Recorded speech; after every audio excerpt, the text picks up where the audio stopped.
किया हमारे साथ। और कहने लगी है कि दूजा विवाह तुमने क्यों है किया, हाँ क्यों है किया, अरे डोले को वापस पहुंचा दो पिया। दूजा विवाह तुमने क्यों है किया।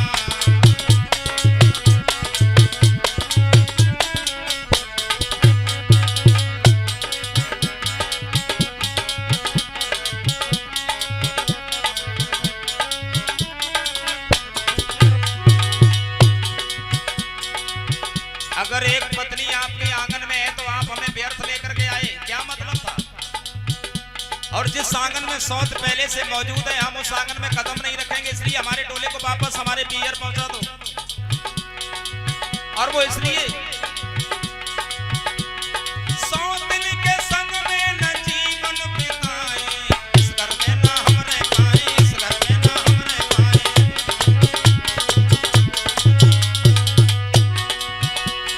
सौतन के संग में न जीवन बिताए, इस घर में न हम रह पाए, इस घर में न हम रह पाए।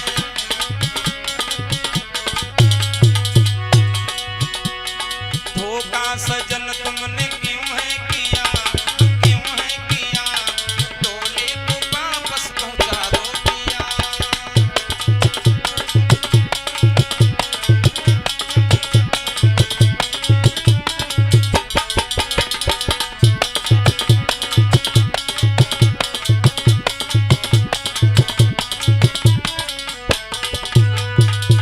हम इस आंगन में हरगिज नहीं जाएंगे जिस आंगन में सौत पहले से मौजूद है महाराज।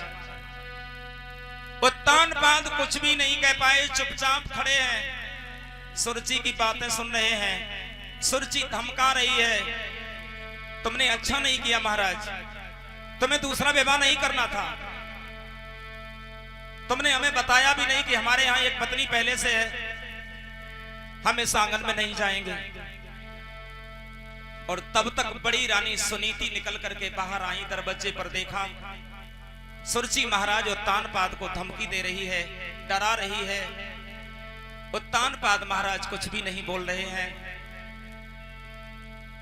सुनीति मन ही मन सोचने लगी, जिस नाटक को रच करके मैंने तैयार किया है वो नाटक टूटा जा रहा है। जिस अंडे में आशा थी वो अंडा ही फूटा जा रहा है। आगे बढ़कर के दोनों हाथ जोड़े हैं महारानी सुनीति ने और कहने लगी है, महारानी हम और हमारे पति तो पहले से ही बहुत दुखी हैं, तुम हमारे पति को और भी ज्यादा क्यों दुखी कर रही हो। और तुम्हें अगर हमसे परेशानी है तो हम कह रहे हैं आपसे। और सुनीति कहने लगी, महारानी अगर तुम हमें घर में रखना नहीं चाहती हो तो मैं नहीं रहूंगी, मैं चली जाऊंगी। आज से ये घर तुम्हारा है, हमारा नहीं है।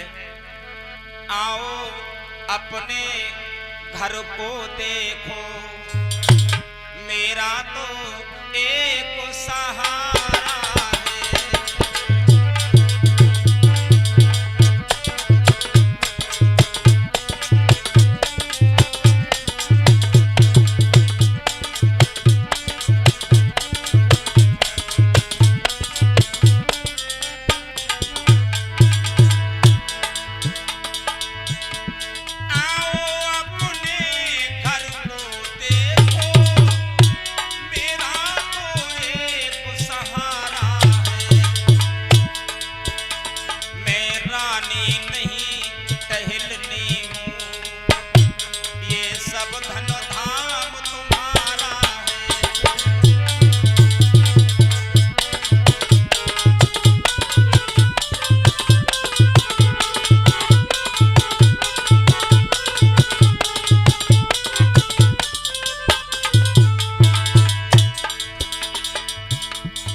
सुनीति कहने लगी, महारानी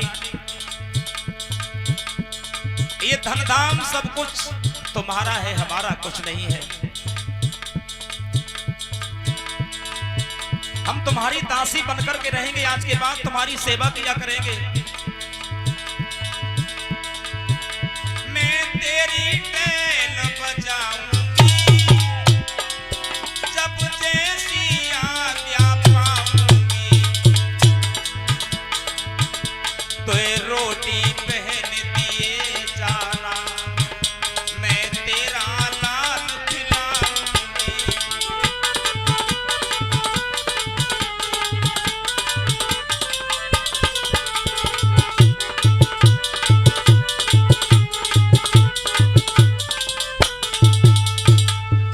आज महारानी सुनीति कहने लगी हैं सुरुचि से, सुनिए महारानी,